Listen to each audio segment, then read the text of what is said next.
जिस सहाफ़ी ने या तज्जिया निगार ने या किसी दानिश्वर ने अगर अखलाक से गिरी हुई कोई बात की है तो लाएं उसको कानून के कटहरे में। देखना भी थोड़ी देर में मोहसिन बेग को फेंटी लगनी है और गाली देके कहा कि इसका देखना तुम क्या हश्र होगा।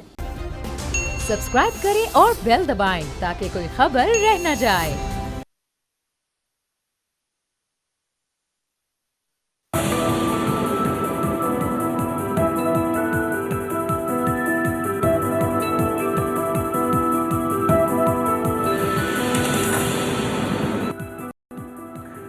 अस्सलाम वालेकुम व्यूअर्स, मैं हूं आपके साथ अमीर अब्बास और आप देख रहे हैं तब्दीली। हम किसी घटिया हरकत, किसी घटिया लफ्ज़ या किसी घटिया अमल की हिमायत नहीं कर सकते।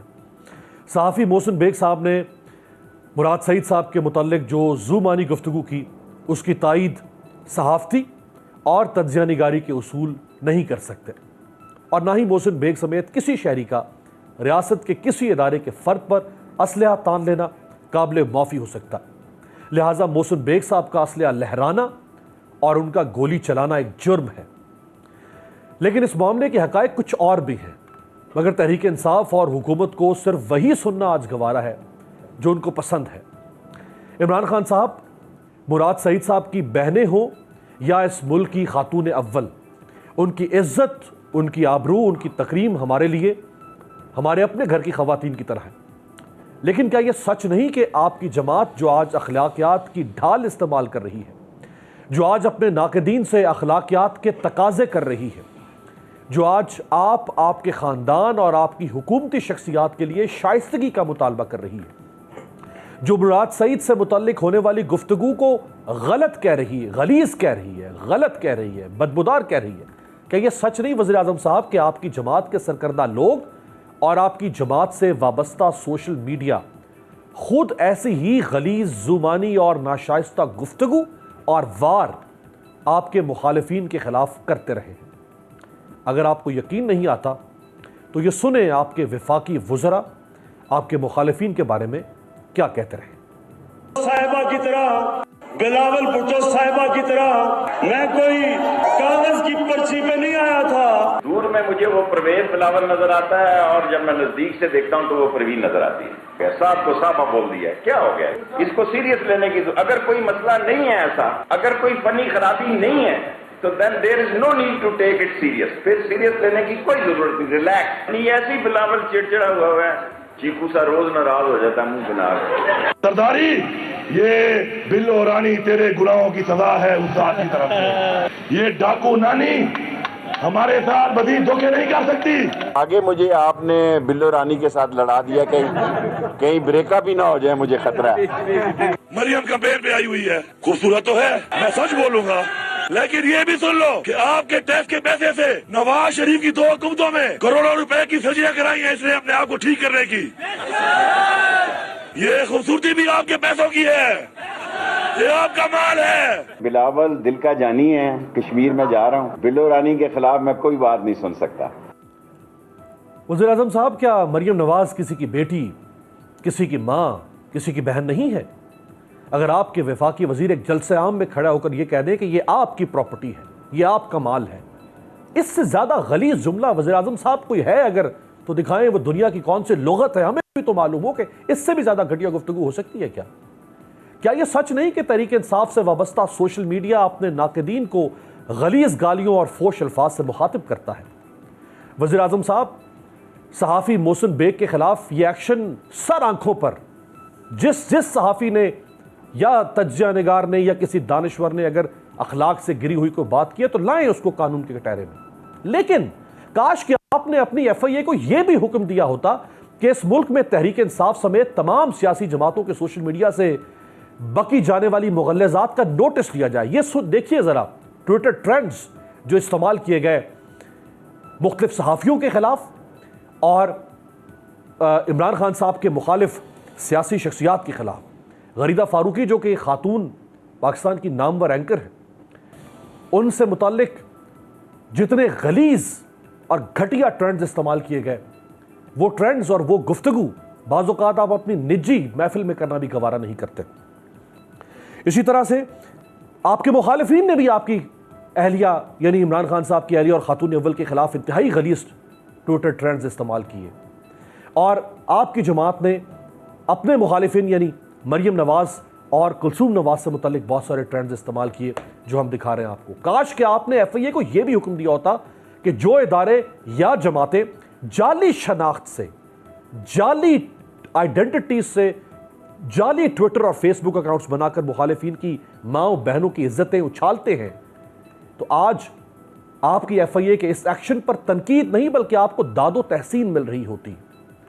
वज़ीर आज़म साहब, आप सच कहते हैं कि 80 और 90 की दिहाई में मुस्लिम लीग नून और पीपल्स पार्टी ने एक दूसरे के खिलाफ इंतहाई गलीज़ ज़बान इस्तेमाल की थी, लेकिन वज़ीर आज़म साहब तो फिर इसकी भी तो तहकीकात होनी चाहिए ना कि किस तरह आपकी जमात से वाबस्ता सोशल मीडिया विंग ने 2011 के बाद से वो 80 और 90 की दिहाई के जलसों में होने वाली गलीज़ गुफ्तगू अपने मुखालिफिन के खिलाफ गलीज़ ट्रेंड्स के जरिए से डिजिटलाइज किस तरह से की। तो फिर वज़ीर आज़म साहब, ये मुल्क दो नहीं एक पाकिस्तान बनता। मेरे साथ जो 3 मोतबर शख्सियात मौजूद हैं, साबिक director general FIA Bashir Memon साहब, मेरे ख्याल उनसे मोतबर कोई शख्सियत नहीं है जिनसे हम ये जान सके ये जो एक्शन हुआ है ये इसमें कहाँ कहाँ खामियाँ हैं, ये झोल है। पाकिस्तान के सीनियर सहाफ़ी हामिद मीर साहब हमें ज्वाइन करें, आपका बहुत शुक्रिया। जनरल रिटायर्ड एजाज हुसैन अवान साहब, सियासी और दिफाई तज्ज़िया निगार हैं। जनरल साहब, आपका भी बहुत शुक्रिया।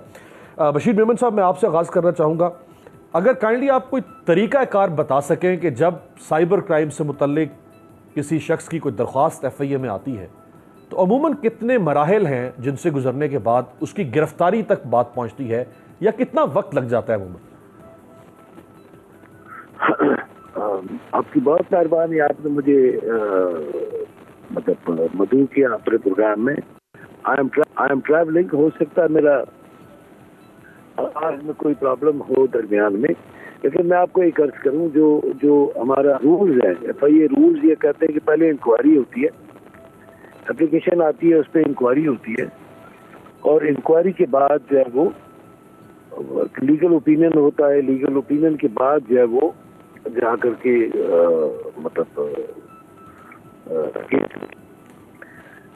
अब इस मरहले में एविडेंस कलेक्ट की जाती है। चूंकि साइबर क्राइम सारे का सारा उस पे है, पूरा साइंटिफिक है, पूरा का पूरा साइंटिफिक है, और उसमें फेसबुक से और ट्विटर से और इधर उधर से कोई जमा करनी पड़ती है एविडेंस, इसीलिए उसको जो है वो मतलब थोड़ा सा टाइम लगता है जरूर। लेकिन मैं आपको थोड़ा सा एक खुशगुजार करना चाहूँगा। मैंने जो थोड़ा बहुत गाँव में रहता हूँ, मैं तो ज़्यादा सोशल मीडिया पे हूँ नहीं, मैंने अखबार में जो थोड़ा बहुत पढ़ा है, मतलब ज़्यादा तफसील तो नहीं आती अखबार में। मुझे तो ये साइबर क्राइम का केस ही नहीं लगता। अच्छा, ये कैमरा का केस है, जिसमें वो डिस्कशन हुई है टीवी शो में, टॉक शो। मेरा पहला ओपिनियन तो ये है, माय फर्स्ट ओपिनियन है। और दूसरा, मैं ये समझता हूँ कि जो जज साहब का जो जजमेंट है, जजमेंट ऑफ द सेशन जज साहब, वो बिल्कुल ही ऐसा जजमेंट है जो कि नंबर वन ये इनकॉम्पिटेंस शो करता है। मैं ये नहीं कहूँगा कि इनकॉम्पिटेंस शो करता है। FIA का जो भी लीडर है उसका, ये जो बच्चे आए हुए हैं, मैं थोड़ा सा उनके ये बात करूंगा। ये जो अभी साइबर क्राइम में जो रिक्रूटमेंट हुई है, यकीन करें बहुत अच्छे बच्चे हैं, वेरी हाईली क्वालिफाइड, बहुत ही पढ़े लिखे बच्चे हैं। लेकिन अब आप सोचेंगे कि बात तो ज़ाहिर है, एक इज्जतदार आदमी पे केस रजिस्टर हुआ, वो छूटा रजिस्टर हुआ, वो लेकिन ये करवा कौन रहा है, हमने देखना ही है। ये DG FIA करवा रहा है। अच्छा, और he has to answer this question. उसको DG FIA, बशीर मेमन साहब, आप भी DG FIA रहे। DG FIA को जाती तो मोहसिन बेग साहब से कोई दुश्मनी नहीं है, ना मुराद सईद साहब से कोई जाती मोहब्बत होगी। मैं ये कहूँगा तो किसी की माँ पर हो रहा होगा तो किसी का। देखो ना, मैं आपको यही कहूँ, मैं तो पहले भी यही बात तो आज मेरे लिए बन गई है प्रॉब्लम। मैं रोज कोर्टों से अपनी बेले कराता फिर रहा हूँ कि मैं उस वक्त भी यही कहता था कि भाई हमारा कोई एजेंडा नहीं होता, हमारा एजेंडा लॉ होता है, कानून होता है। जो कानून है उसके पर अमल होगा, जो कानून नहीं है उसके पर अमल नहीं होगा। ये एक पॉलिटिकली मोटिवेटेड केस है आप कह रहे हैं? Definitely definitely definitely. अच्छा, यहाँ केस दर्ज होता है बशीर मेमन साहब, यहाँ केस दर्ज होता है, कोर्ट कह रही है कि जी अब्बास साहब, मैं आपको 1 मिनट के लिए इंटरव्यू करूंगा कि देखिए पैमरा ऑर्डिनेंस का केस है, वो आपने साइबर क्राइम में घसीट के ले आते हो, मतलब बिल्कुल क्लियर है, ना तो लीगल ओपिनियन दिया है, उसको हुक्म दिया 9 बजे FIR कर दो, लाहौर में FIR हो रही है और 9:30 बजे आप रेड कर रहे हैं इज्जतदार आदमी पे। अब वो सिविल कपड़ों में जा रहे हैं, जो कानूनी कार्रवाई है वो पूरी करनी पड़ती है, आपको पूरी करनी पड़ेगी। कानून एक कमेंट अगर आप कर दें मेमन साहब, एक कमेंट कर दें तो मैं फिर आगे बढ़ता हूं बाकी मेहमानों की तरफ के आधे घंटे के अंदर, यानी FIR दर्ज होने से लेके और रेड करने का जो आधे घंटे का बीच में दौरानिया है, जो आपने तरीकाकार बताया कि ये मराहिल हैं और फिर जाके केस रजिस्टर होता है, तो इससे तो लग रहा है कि कम से कम ये 2-2.5 महीने लग जाते होंगे वेरिफिकेशन ऑफ कंप्लेंट से लेके केस रजिस्ट्रेशन तक। अरे बिल्कुल, यही मैं अमीर साहब यही कह रहा हूँ कि ये 3-4 स्टेप्स है ना। तो CFR बनी, उसने उठते ही उसको बताया कि जी व्हाट्सएप पे ये FIR कर दो, हुक्म आ गया और इसको फिर पकड़ लो। राइट, मतलब हामिद मीर साहब, behaving like a gang, right, behaving like a gang. Hamid Mir साहब, जो बशीर मेमन साहब ने इसमें जो एम्बिग्विटी अगर थी कि भाई ये हो सकता है आधे घंटे में भी हो सकता है, तो एम्बिग्विटी उन्होंने दूर कर दी कि एक तरीकाकार है रेड करने तक, यानी अगर कोई जिसके खिलाफ कंप्लेंट आई है अगर वो ना पेश हो, ना ताउन करे, तो उस सूरत में आप उसको गिरफ्तार करते हैं जाके। अनम्यूट कर देंगे अमीर साहब, अनम्यूट कर देंगे। जी अमीर अब्बास, ये जो केस है इसमें जरा सूरत जरा मुख्तलिफ है, इसलिए कि FIR दर्ज हुई है 9 बजे और 9:20-25 पर जो रेडिंग पार्टी है वो मोहसिन बेग साहब के घर पे पहुंच गई थी और 9:30 बजे जो है वो वहाँ पे एक स्कफल शुरू हो गई, एक मुज़ाहमत शुरू हो गई। तो मतलब ये है कि मोहसिन बेग साहब को इंक्वायरी के लिए नहीं बुलाया गया, और ये दुरुस्त फरमा रहे हैं बशीर मेमन साहब कि पहले मुकदमा दर्ज करने से पहले भी जब शिकायत आती है तो इंक्वायरी होती है और इंक्वायरी के बाद मुकदमा दर्ज होता है और फिर जो है वो रेड वेड होती उसके बाद होती है। लेकिन ये सारा प्रोसेस आधे घंटे में मुकम्मल हो गया। इसमें इसको छोड़ दें, जो सबसे इम्पोर्टेंट पहलू है वो ये है कि मैंने वहाँ पे इस वाक़े के बाद खुद भी जाके मैंने लोगों से बातचीत की कि ये क्या हुआ है, क्योंकि मुझे भी बड़ा अजीब सा लगा कि मोहसिन बेग साहब जो उन्होंने पिस्टल निकाल ली जो कि उनको नहीं निकालनी चाहिए थी, और जब मैं वहाँ पर पहुँचा तो मैंने देखा सड़क पे बहुत सा खून भी बिखरा हुआ है। तो मैंने उस वक्त तक जो उनका बरखुरदार था हमजा, वो अभी घर के अंदर ही था। तो मैंने उससे भी पूछा, मोहल्ले के लोगों से पूछा, क्योंकि जाहिर बात है मैंने एक ओपिनियन बनानी थी कि अगर मोहसिन बेग साहब जो हैं उनके साथ अगर ज्यादती हुई है तो मजम्मत करनी है, और अगर उन्होंने ज्यादती की है तो फिर उनकी मजम्मत करनी है। तो मुझे ये पता चला कि जो रेडिंग पार्टी थी उसको कहा गया, जब वो अंदर आए और उन्होंने अंदर दाखिल होने की कोशिश की, उनसे पूछा गया आप कौन हैं, तो उन्होंने दीवार फलांगने की कोशिश की। जो दीवार फलांग रहा था उसको रोका गया। वहाँ पे पहले नौकरों की लड़ाई हुई, मुलाजमों की लड़ाई हुई। उसके बाद जो उनका बरखुरदार है उसने जो एक बंदा ज्यादा अंदर आने की कोशिश करता, उसको पूछा आप कौन है, तो उसने नहीं बताया। उसने कहा, उस बंदे ने कहा जी आप हमारे साथ चलें। तो उसने बाहर निकल के देखा तो एक सिविलियन गाड़ी खड़ी थी। उसने कहा जी आपका कोई ताल्लुक तो लगता नहीं है कि आप किसी लॉ एनफोर्समेंट एजेंसी से हैं। उसके बाद जो मोहसिन बेग साहब की फैमिली है उसने 15 पर कॉल करके पुलिस को बुलाया। उन्होंने 15 पर कॉल करके पुलिस को बुलाया, लेकिन ये लोग जो है इन्होंने अंदर दाखिल होने की कोशिश की। फिर मोहसिन बेग साहब बाहर आ गए और फिर वो जो भी हुआ वो एक नाखुशगवार काबिल मजम्मत वाक़या है। उनको पिस्टल नहीं निकालनी चाहिए थी। लेकिन इसमें एक इंटरेस्टिंग बात यह है कि वो जो खुद FIA ने फुटेज रिलीज की और उसमें फुटेज में मोहसिन बेग साहब जो है वो एक बंदा जो है उसको ठोटा मारते हैं और फिर वो नीचे गिरता है और वो उस पर शाउट भी कर रहे हैं। वो बंदा जो है वो जब अदालत में कार्रवाई हुई सारे मामले की, तो जज साहब ने कहा वो बंदा पेश करें जो जख्मी है, तो वो बंदा पेश ही नहीं किया गया। और मोहसिन बेग साहब जो है उनको तो फिर बाद में फेंटी लगा के साहब बराबर कर दिया गया। लेकिन वो बंदा जिसका खून मैंने खुद देखा है सड़क पे बिखरा हुआ है, वो जाहिर बात है वही बंदा होगा जिसको मोहसिन बेग साहब ने ज़दोकोब किया। वो बंदा कहाँ पे है? और अगर FIA ने वो बंदा पेश नहीं किया तो इसका मतलब है कि या तो उसका ताल्लुक FIA के साथ नहीं था, किसी और इदारे के साथ था, या फिर वो उस रेडिंग पार्टी का हिस्सा नहीं था। ये एक बड़ी एक पुरसरार सी बात है। सही। तो इसमें यकीनन आपने भी सही कहा कि मोहसिन बेग साहब ने जो किया वो गलत किया, लेकिन जो FIA ने किया वो भी गलत किया। और एक बात मैं जरूर यहाँ पे कहना चाहूंगा कि अभी से नहीं, FIA को काफी अरसे से इमरान खान साहब की हुकूमत जो है वो इस्तेमाल कर रही है सहाफ़ियों के खिलाफ, अपोजिशन के खिलाफ, सियासी कारकुनों के खिलाफ। और बशीर मेमन साहब यहाँ पर इत्तेफाक से मौजूद हैं, ये आपको कंफर्म कर देंगे कि तकरीबन 2.5-3 साल पहले जब ये सर्विस में थे, ये FIA के सरबराह थे, तो उस वक्त डॉक्टर शाहिद मसूद साहब को किसी केस में गिरफ्तार किया था FIA ने। तो डॉक्टर शाहिद मसूद साहब जो है उन्होंने मुझे अडयाला जेल से पैगाम भेजा कि आप ज़रा मेरे पास आके मिल लें। तो मैं उनके पास चला गया मिलने। तो उन्होंने मुझे कहा जी कि मेरी सिर्फ एक गुजारिश है कि मुझे आप जब कोर्ट में पेश करते हैं तो हथकड़ी लगी होती है मेरे हाथ पे, तो और भी हुकूमत जो है उसके मुखालफिन को अदालत में पेश किया जाता है, किसी को हथकड़ी नहीं लगाते। तो मुझे हथकड़ी खास तौर पे लगाई जाती है और बड़ी वो एक सख्त सी हथकड़ी है, तो उससे मेरे बाजू जो है उस पर जख्म पैदा हो गए हैं। तो प्लीज किसी को कह के तो ये हथकड़ी जो है वो तो खत्म करवाएं, मैंने कहीं भाग तो नहीं जाना।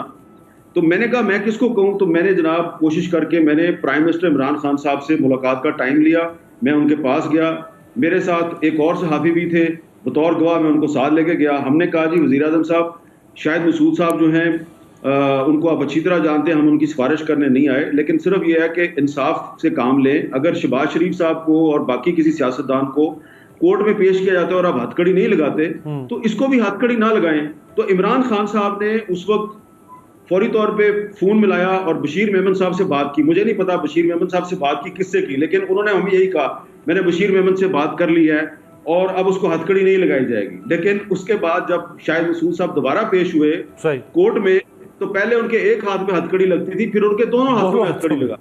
सही। तो आपके फौज ने तो और मुश्किल में उनको डाल दिया। जनरल साहब, जब ये गुफ्तगू हुई एक टीवी टॉक शो के अंदर, मोहसिन बेग साहब ने एक किताब का हवाला दिया, तो उसके बाद मोहसिन बेग साहब से किसी ने हमदर्दी नहीं की और तकरीबन तमाम पढ़े लिखे समझदार लोगों ने मोहसिन बेग साहब को कंडेम किया। उसके बाद फिर ये वाक़या होता है तो बहुत सारी सिंपथीज़ फिर मोहसिन बेग साहब के साथ चली गई। उन्होंने फायरिंग कर दी, उस फायरिंग की वजह से बहुत सारी सिंपथीज़ फिर उनके खिलाफ भी गई। लेकिन ये जो विक्टिमाइजेशन का तासुर इस केस में नज़र आ रहा है, जितनी फुर्ती से एक इदारा हरकत में आता है, दर्जनों दरख्वास्तें मैं ज़ाती हैसियत में जानता हूँ साइबर क्राइम से मुतल्लिक लोगों ने, ख़वातीन ने कर रखी हैं FIA के पास, कई महीने तक उन्हें को रिस्पॉन्स नहीं मिलता FIA से। इतनी उजरत में आधे घंटे में ये केस अपने अंजाम तक पहुंचा दिया जाता है।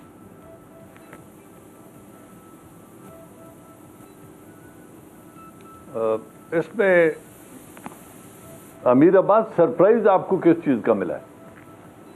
मैं तो अपनी जब भी सियासी तारीख को देखता हूँ और लॉ एनफोर्समेंट एजेंसीज की ताकत के इस्तेमाल को देखता हूँ तो मुझे तो कोई तब्दीली नज़र नहीं आई। It is one of the issues जो मोहसिन बेग साहब ने कहा, इंतहाई घटिया बातचीत की। एक सवाल सीधा सा, उस सवाल के जवाब में उन्होंने घटिया हर्जा सराई की जो उनको नहीं करनी चाहिए थी एजुकेटेड और मुहज़्ज़ब आदमी को। और फिर जो FIA का है वो भी एक ताकत का इस्तेमाल है जो एक वज़ीर को ज़ाहिर है खुश करने के लिए उन्होंने भी अपनी ताकत का इस्तेमाल हुआ। लेकिन ये इस मुल्क में कब नहीं हुआ है? हमारे रवैये इतने घटिया हैं, हमारे सियासतदानों की ज़बानें पार्लियामेंट के अंदर हों या बाहर हों इतनी घटिया हैं कि आप फातिमा जिन्ना साहिबा से शुरू करें, मोहतरमा फातिमा जिन्ना से, बिल्कुल क्या क्या बकवास उनकी शान में नहीं किए गए, उन पर क्या क्या इल्ज़ामात नहीं लगे। नसीम वली खान को किन अल्फाज में पार्लियामेंट के अंदर उन पर तनकीद की गई और क्या नहीं कहा गया। बेनज़ीर भुट्टो के पोस्टर जहाज़ों से किसने फेंके थे? वो किसी की बेटी नहीं थी। आप बहुत जज्बाती मुझे लगे हैं कि जी बड़ा जुल्म हो गया है। और भाई ये ट्राइबल मेंटेलिटी बन गई है हमारे मुल्क में। सही है। फौजी चाहता है मेरे ऊपर तनकीद मत करो, मेरा अदारा मेरा एहतसाब करेगा। जज कहता है मेरे बारे बात मत करो वरना मैं हतक इज्जत का करके तुम्हें अंदर कर दूंगा। जर्नलिस्ट चाहते हैं हम जिसकी दिल है पगड़ी उछाल दें, अगर किसी ने बात की तो हम प्रेस क्लब्स में इकट्ठे हो जाएंगे और सड़कों पे आ जाएंगे। वकील कहते हैं जी हमें हाथ लगाया तो हम पूरा मुल्क बंद कर देंगे। खुदा के फजल से ये तलबा यूनियन पे बैन है, वरना हमने तो वो तमाशा भी देखा है कि जब कॉलेज के स्टूडेंट और यूनिवर्सिटी के स्टूडेंट पूरा मुल्क लॉक कर दिया करते थे। हम तो ट्राइबल मेंटेलिटी है हमारे पूरे कौम की। आप मुझे बताएं, जुल्फकार अली भुट्टो ने दुलाई कैंप में किन को लेकर गए थे? मजहबी सियासी रहनुमाओं के साथ FIA और पुलिस ने क्या किया था जब उनके कमरे में फाशा औरतें छोड़ के दुलाई कैंप में उनकी तस्वीरें बनाई गई थी? बिल्कुल सही, लेकिन उसमें डॉक्टर नजीर को किसने कत्ल किया? जल साहब क्यों कत्ल हुए? जल साहब उसमें आप ये गुलाम मुस्तफा खर को आंखें बाजू बांध के आपने मजीद तारीखी हवाले देखे और वजाहत कर दी, लेकिन जल साहब इसमें एक फर्क है। इमरान खान साहब ने जो लोगों को उम्मीद दिलाई थी वो बाकी कामों के अलावा वो एक बदलते हुए सियासी कल्चर की उम्मीद भी थी। वो कहते थे दो नहीं एक पाकिस्तान होगा। अगर उनके वजीर के ऊपर या उनके ऊपर कोई हर्फ आया और इदारे इस तरह से हरकत हो जाए। आपकी बात की तरफ आ रहा हूं जी, मेरी बात सुने ना। मैं ये कह रहा हूं, मैं नहीं कह रहा कि बहुत अच्छा किया FIA ने, ज्यादती की है, अपनी हदूद से तजावुज किया है, और इसमें शायद प्राइम मिनिस्टर को पता भी ना हो कि उन्होंने किया है, लेकिन जिम्मेदारी प्राइम मिनिस्टर की ही बनती है। लेकिन मैं ये कह रहा हूं कि जिस अल्फाज में डॉक्टर शीरीन मज़ारी को असेंबली के फ्लोर पे पुकारा गया, उसमें आपको कोई तहजीब, खानदानी रवैया या वो नजर आया था? क्या बात कर रहे हैं हम? बात यह है कि सब के सब ज़बान ज़वाल पजीर हैं, चाहे हमारे TV ड्रामे की हों, चाहे हमारे जर्नलिस्टों की लैंग्वेज हो, चाहे एनालिस्ट जो मेरी तरह के बैठते हैं चाहे उनकी ज़बान हो। हर बंदा दूसरे की इज्जत उछालना में कोई बात में आर महसूस ही नहीं करता। आप सोशल मीडिया की, वो तो अनएडिटेड मीडिया, उसका आपको पता है कि किन किन लफ्ज़ों में तमाम लोगों को जो दूसरी पार्टी के लोग हैं कैसे याद नहीं करते, और उनकी माँ बहन के लिए क्या क्या अल्फाज इस्तेमाल होते हैं सोशल मीडिया पे। बिल्कुल, हम पूरी सोसाइटी में मॉरल डीजेनरेशन है और आज की नहीं है।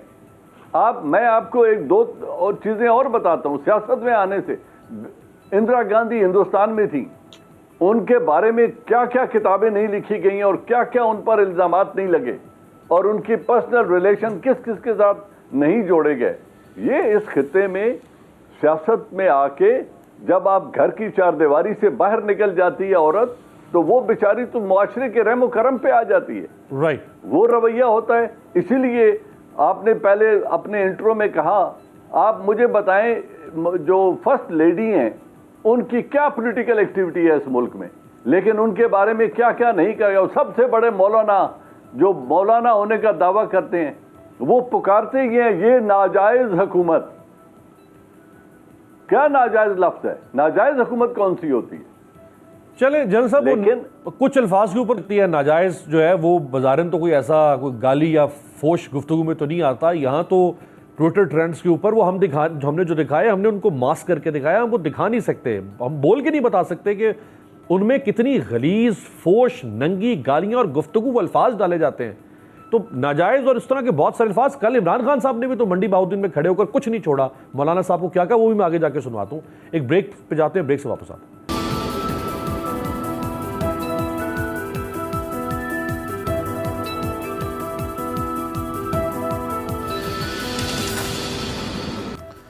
ब्रेक के बाद खुशामदीद। बशीर मेमन साहब, ये जो पॉलिटिकल पार्टीज़ के सोशल मीडिया विंग्स हैं या सोशल मीडिया विंग कह लें या जो भी लफ्ज़ मुनासिब हो सकता है, वो जो फेक अकाउंट्स के ज़रिए से एक दूसरे के ख़िलाफ़ नैरेटिव इस्तेमाल करते हैं, और एक अकाउंट है, उस अकाउंट के पीछे कोई इंसान मौजूद नहीं है, एक जाली नाम है, जाली तस्वीर है, जाली शनाख्त है, जाली तारुफ है, और फिर वो उस जिसकी चाहे वो माँ बहन गालियां, नंगी, फोश जो चाहे वो करता फिर रहा है, कोई उससे पूछने वाला नहीं है। तो ये जब आप FIA में थे, आपके पास ये शिकायत तो आती होंगी? बिल्कुल, उस वक्त भी आती थी, आज भी आती होंगी डेफिनेटली। लेकिन मैं आपको अर्ज करूं कि उस वक्त जो था वो हमारे जो साइबर क्राइम विंग होता था उसमें टोटल 17 के करीब लोग थे, 17 या 15 मुझे पूरे पाकिस्तान के लिए। और ये चूंकि मतलब बहुत ज्यादा रैंपेंट था, लेकिन अभी बाद में तो अभी तो ट्रेन होकर के लोग आ गए हैं और बहुत क्वालिफाइड लोग हैं और बहुत अच्छे, कोई 450 के करीब आ गए हैं अभी। अभी इस तरह की कोई शिकायत नहीं होनी चाहिए कि डिले हो गया। अब पीका लॉ भी है और उसका वो भी है, लेकिन इसके स्पेसिफिक इस केस के मुतालिक मैं ये कहूँगा, ये तो मतलब अब ये 9 बजे FIR रजिस्टर हो रही है। मैं समझता हूँ FIR रजिस्टर, मैं police officer point of view से बात कर रहा हूँ, 9 बजे FIR भी नहीं हुई थी, वैसे ही उसके घर पे रेड कर दिया। जब वो थोड़ा सा मामला खराब होने लगा, मीडिया पे आने लगा, तो फिर जाकर के उन्होंने FIR काटी 9 बजे। और मुझे नहीं समझ आता कि मतलब एक जो भी बात है बुरी है अच्छी है, that is evaluated according to law, कानून के मुताबिक होना चाहिए था।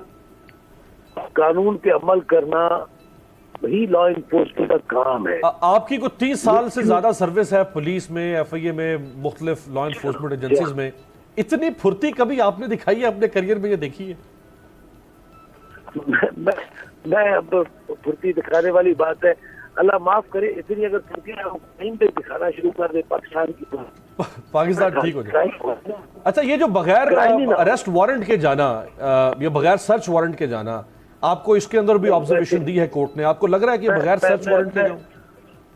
मैं आपको रिक्वेस्ट करूं, ये लोग वैसे ही मैं आपको प्रैक्टिकली बता रहा हूँ, जो FIR रजिस्टर हो गई तो कॉग्निजेबल ऑफेंस हो गया, उसका अरेस्ट का पावर है, लेकिन he has to wear a uniform, सादे कपड़ों में नहीं घुस सकता किसी घर में।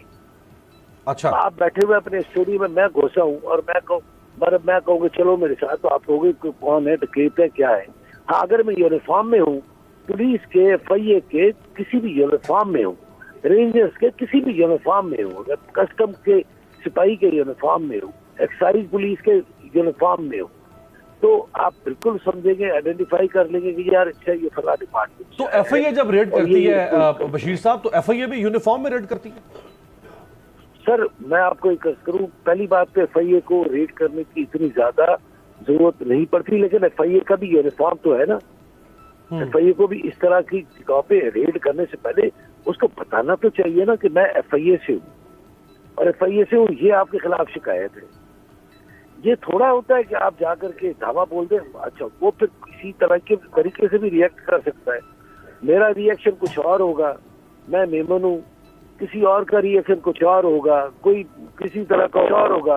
मोहसिन बेग साहब ने यही सोचा कि शायद ये कोई डाकू आ गए मेरे घर में, इसीलिए उन्होंने शायद कॉल किया 15 पे मदद के लिए, पुलिस की मदद मांग रहे थे ना वो। बिल्कुल, इसका मकसद है कि वो जो कह रहे, तो मैं समझता हूँ जी, वो बिल्कुल, वो तो खैर उनका एक मुकालमा भी अब तो आ चुका हुआ है ऑन कैमरा, जिसमें वो एक पुलिस ऑफिसर के साथ मुकालमा कर रहे हैं कि मैं तो इस हाल में घर पे सो रहा था और ये लोग अचानक आ गए।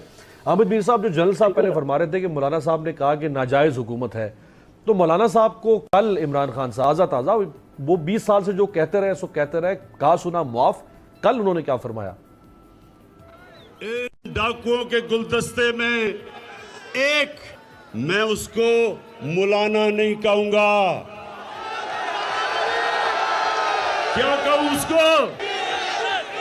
ये डीजल क्यों सबको इकट्ठा करके हर 3 महीने के बाद कहते हैं गवर्नमेंट को गिरा दो। जी हामिद मीर साहब, एक 3.5 साल अब उनके प्राइम मिनिस्टर की बतौर उम्र है और मौलाना डीजल वो कहते रहे। उन्होंने आज तक कोई मौलाना डीजल यानी डीजल के हवाले से कोई केस भी दाखिल नहीं किया, कोई FIA के जरिए से, कोई नैब के रेफरेंस के जरिए से, लेकिन आज भी मौलाना डीजल ही मौलाना फजलुर रहमान है उनकी नजर में। अमीर अब्बास साहब, मैं आपको एक बड़ी दिलचस्प बात बताता हूँ, थोड़ी सी माजी करीब की है। ये जो मौलाना फजलुर रहमान को मौलाना डीजल का खिताब है ना, ये दिया था खिताब अताउल्लाह कासमी साहब ने, एक कॉलम लिखा था। अच्छा, कॉलम उन्होंने ये लिखा था जब नवाज शरीफ साहब की दूसरी हुकूमत आई थी 1997-98 में।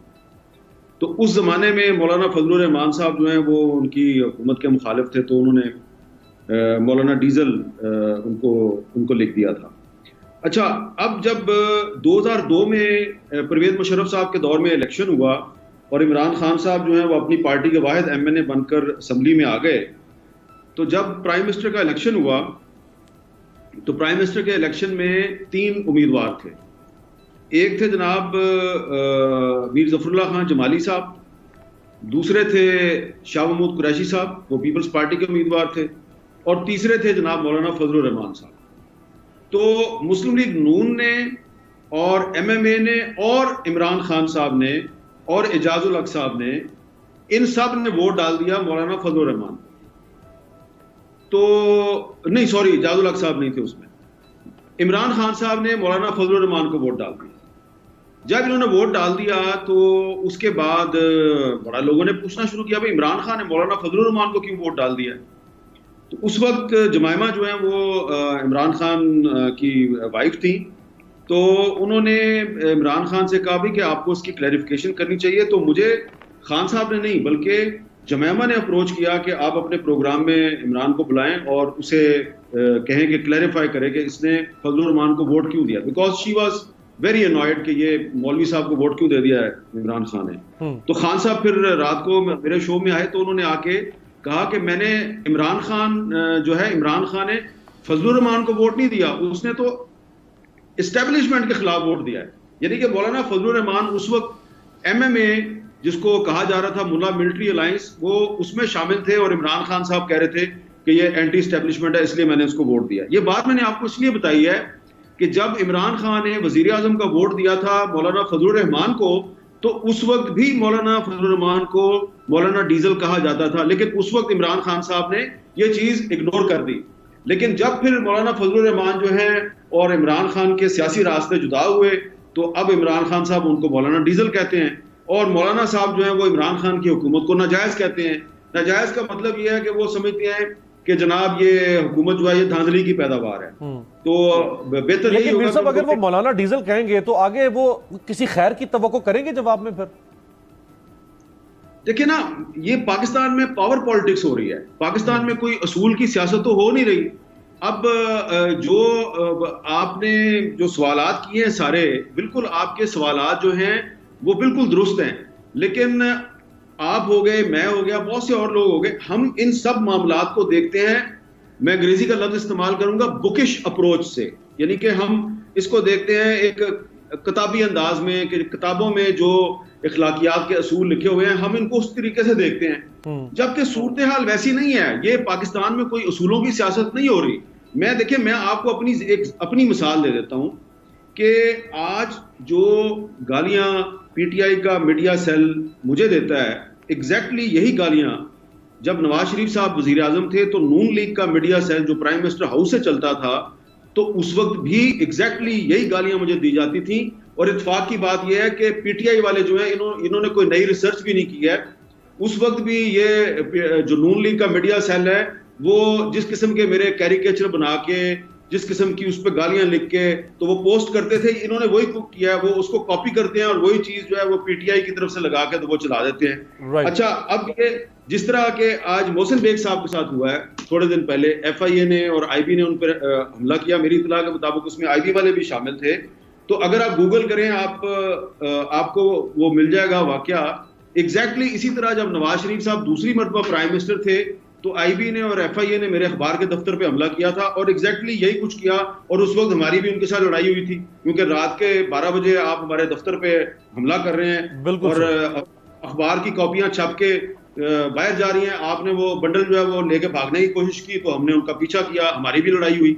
तो ये जो है ना, ये कुछ कोई चीज नई नहीं कर रहे इमरान खान साहब, कोई नया पाकिस्तान नहीं बना रहे। यही सवाल जो आपने जो बाकी इसी को मैं सवाल की सूरत में एक ब्रेक पे और ब्रेक से वापसी पे जनरल साहब के सामने रखूंगा कि ये सब कुछ होता रहा है माजी में। नून लीग, पीपल्स पार्टी या जितने माजी में सक्सेसिव रिजीम्स आए वो कोई बहुत अच्छे नहीं थे इस मामले में, वो शायद इससे भी बुरे होंगे।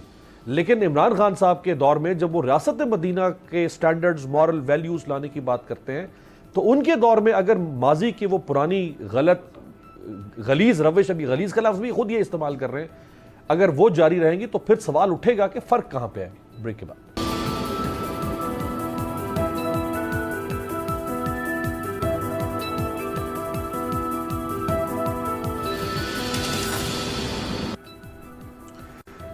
ब्रेक के बाद खुशामदीद। जनरल साहब, ब्रेक से पहले जो मीर साहब फरमा रहे थे, इमरान खान साहब से अगेन कुछ भी ऐसा इस दौर में अगर होगा तो लोग ज़्यादा मॉरल स्टैंडर्ड्स का सवाल उठाएंगे, लोग ज़्यादा सख्त तरीके से परखेंगे इमरान खान साहब को।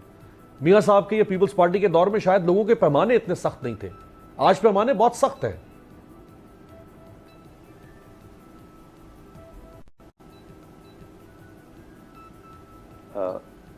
अमीर अब्बास, पहली बात तो ये है कि आज आप पता नहीं किस सोच के साथ प्रोग्राम कर रहे हैं। मेरी पहली बातचीत को आपने बगैर मुझे बताए काट के ब्रेक ले ली। मैं बोलता रहा और आप ब्रेक पे चले गए। आप मुझे बता देते कि हम ब्रेक ले रहे हैं तो मैं बोलना बंद कर देता।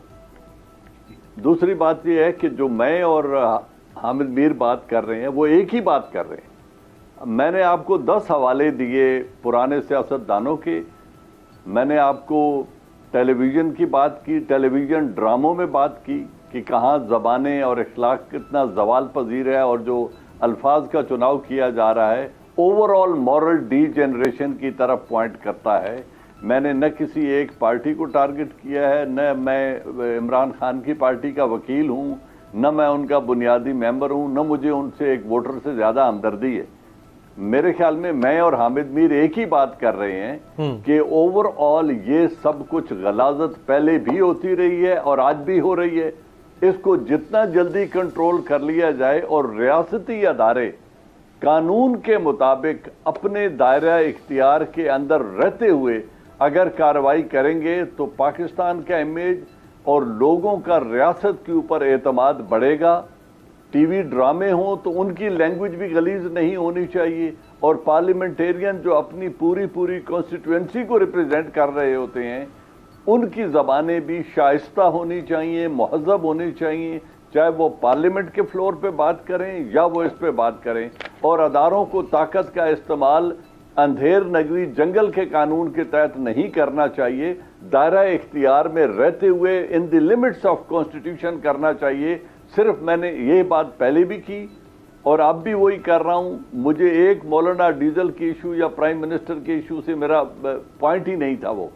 वो जो कह रहे हैं, मैंने ये कहा था कि सब के सब मजहबी तबका हो, फौजी जर्नैल हों, जर्नलिस्ट हों, पार्लियामेंटेरियंस हों, सबको अपनी जबानों के अंदर शाइस्तगी लानी चाहिए।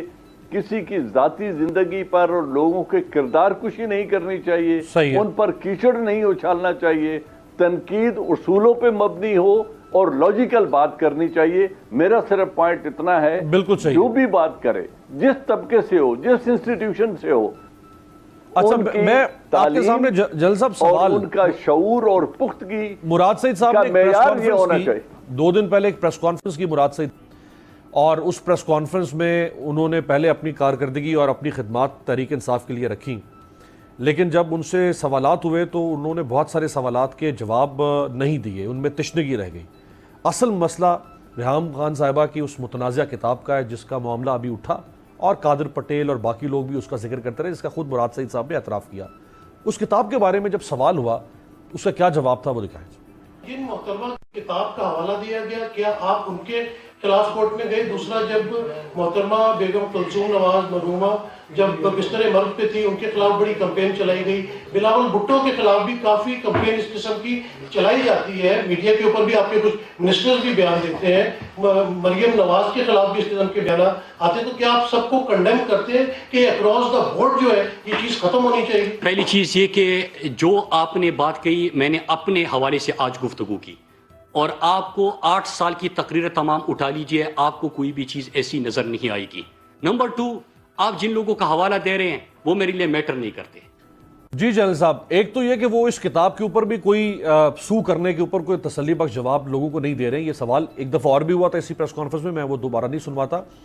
फिर जब उनसे नसीम सिद्दीकी ब्यूरो चीफ हैं यहाँ एक चैनल के, उन्होंने ये सवाल किया और इसी सवाल का दूसरा हिस्सा था कि आपकी पार्टी के लोग जो दूसरे जमातों के लीडरशिप के खिलाफ ज़बान इस्तेमाल करते हैं कि आप उन्हें कंडेम करेंगे? तो उन्होंने कहा मैं वो मेरे लिए मैटर नहीं करते।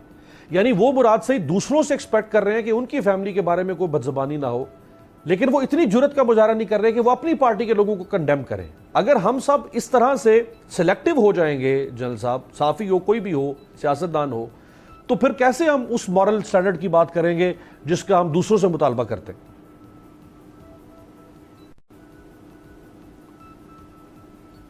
देखिए अमीर अब्बास, बात यह है कि वो अपनी ज़ाती ज़िंदगी में अपने ऊपर उछाड़े जाने वाले कीचड़ में किसको इग्नोर करता है और किसके खिलाफ कार्रवाई करना चाहता है, ये उसका पर्सनल चॉइस है। मेरा सिर्फ कंसर्न इतना है कि जो पब्लिक रिप्रेजेंटेटिव्स हैं ऑल अक्रॉस द बोर्ड, अब देखो मोहसिन बेग की गलती क्या है। सवाल ये किया गया था कि ये मिनिस्टर सबसे अच्छी कारकर्दगी की वजह से ये नंबर 1 मिनिस्टर क्यों है, इन्होंने क्या अच्छा काम किया है, तो उसका जवाब ये नहीं था कि रेहाम खान की किताब पढ़ लें तो उससे पता चल जाएगा इनका अच्छा काम। ये गाली थी जो मोहसिन बेग को जेब नहीं देती थी कि वो ये बात करता। बिल्कुल, मेरा सिर्फ पॉइंट इतना है।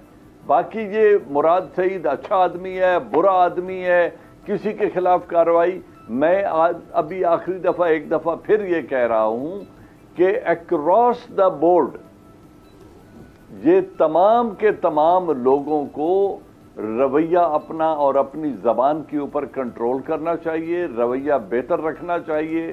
तनकीद के वक्त प्रोफेशनल तनकीद तो करें, सियासी परफॉर्मेंस के ऊपर तनकीद तो करें, लेकिन लोगों की जाती जिंदगी और माओ बहनों को बाजार में ना उछालें, अपनी गुफ्तगू में ना उछालें उनकी इज्जत, अपने लिटरेचर और पेन के जरिए उनकी इज्जत ना उछालें। राइट। बशीर मेमन साहब, ये जो तशद्दुद हुआ मोहसिन बेग साहब के ऊपर, यानी पुलिस की या FIA की कस्टडी में थे और उनके चेहरे पर निशान, और अब तो इस्लामाबाद हाई कोर्ट ने भी IG इस्लामाबाद को ऑर्डर दिया है कि 21 तारीख को रिपोर्ट पेश की जाए उनके ऊपर होने वाले तशद्दुद से मुतल्लिक। क्या ये वो पुलिस रिफॉर्म्स लाने की बात होती थी? ये डीपोलिटिसाइजेशन ऑफ पुलिस, डीपोलिटिसाइजेशन ऑफ इंस्टीट्यूशंस, इस तरह से होगा फिर सर? मैं आपको एक अर्ज करूं कि मतलब ये तभी होता है जब जो लॉ इन्फोर्समेंट एजेंसी है वो इल्लीगली काम करेगी। तो वो इल्लीगली काम करेगी तो यही होगा। कोई भी शरीफ आदमी जब वो लॉकअप में होता है तो अकेला होता है, उसके साथ जिस तरह चाहे वो ट्रीट कर ले। इस उम्र में मतलब मैं समझता हूँ ही इज अबव 60, उसको थप्पड़े मारना और उसकी मतलब मैंने देखा गाल से भी खून बह रहा था। मतलब चलो उसने जो भी क्राइम किया है उसके लिए कानून में उसकी कानूनी पोजीशन मौजूद है कि आपने लॉ में क्या करना है। FIR की उसके खिलाफ, मारने की कतन फिजिकल 3rd डिग्री मेथड की कतन इजाजत नहीं है। मीर साहब, ये जो टॉर्चर हुआ है मुबैना तौर पर मोहसिन बेग साहब के ऊपर, ये तो वही माइंडसेट नहीं हमारी सोसाइटी में कि जो ताकतवर मुदई जब पुलिस को से अरेस्ट करवाता है अपने किसी मुखालिफ को तो उसे कहता है कि जरा इन्हों लम्हा पा के छितर मारो, जरा नानी याद आ जाए। ये तो वो उसी किस्म का नहीं लग रहा सूरत हाल। अच्छा अमीर अब्बास साहब, ये जो आपने बात की है ये बड़ी इंपॉर्टेंट है। मैं आपको बिल्कुल यकीन करें कि मैं आपको नाम भी बता दूंगा। जब मोहसिन बेग को गिरफ्तार किया गया तो एक फेडरल मिनिस्टर ने एक जर्नलिस्ट को फोन किया और उसको कहा कि भाई और भी कुछ लोगों को गिरफ्तार करना है, उसमें आपका भी नाम है। मैंने आपका नाम जो है वो देखकर तो आपकी गिरफ्तारी थोड़ी मैंने डिले करवा दी है, तो आप कहीं आगे पीछे हो जाएं और फलां को भी कह दो आगे पीछे हो जाओ, और देखना भी थोड़ी देर में मोहसिन बेग को फेंटी लगनी है। और गाली देके कहा कि इसका देखना तुम क्या हशर होगा। और फिर एग्जैक्टली जब काफी घंटों के बाद मोहसिन बेग साहब को कोर्ट में पेश किया गया तो उनका मुंह सूजा हुआ था और खून निकल रहा था। तो ये बिल्कुल FIA ने अगर उन पर तशद्दुद किया है तो उनको ऑर्डर दिया गया और एक फेडरल मिनिस्टर को पहले से पता था कि इस पर तशद्दुद होने वाला है। लेकिन एक चीज जो मैं पहले भी ब्रेक से पहले आपको कह रहा था, एक फर्क है पिछले अदवार में और इस दौर में, एक फर्क है। ये बिल्कुल दुरुस्त है कि जो कुछ पिछले अदवार में होता रहा वही इस दौर में हो रहा है, लेकिन एक बहुत बड़ा फर्क है। दोबारा मैं आपको मिसाल से समझाऊंगा कि पहली दफा मुझे नौकरी से निकलवाया गया 1994 में। जंग अखबार में मैंने सबमरीन स्कैंडल पर एक आर्टिकल लिखा और वो बाद में उस सबमरीन स्कैंडल में एडमिरल मंसूरुल हक साहब जो उनको सजा भी हुई। लेकिन जिस दिन वो आर्टिकल छपा उसी दिन मैं नौकरी से निकल गया और पार्लियामेंट में बड़ा शोर पड़ा कि जी जरदारी साहब ने और बेनजीर भुट्टो साहबा ने नौकरी से निकलवा दिया अहमद मीर को।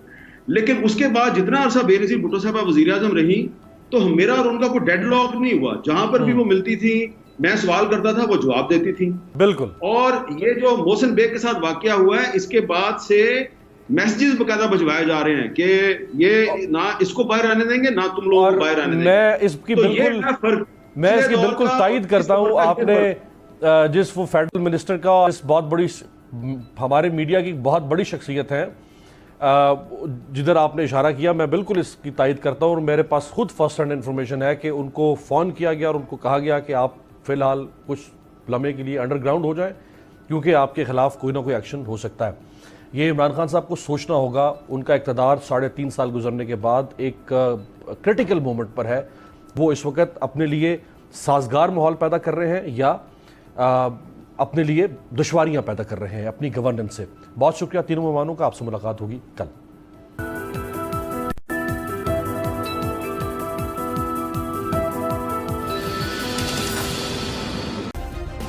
सब्सक्राइब करें और बेल दबाएं ताकि कोई खबर रह न जाए।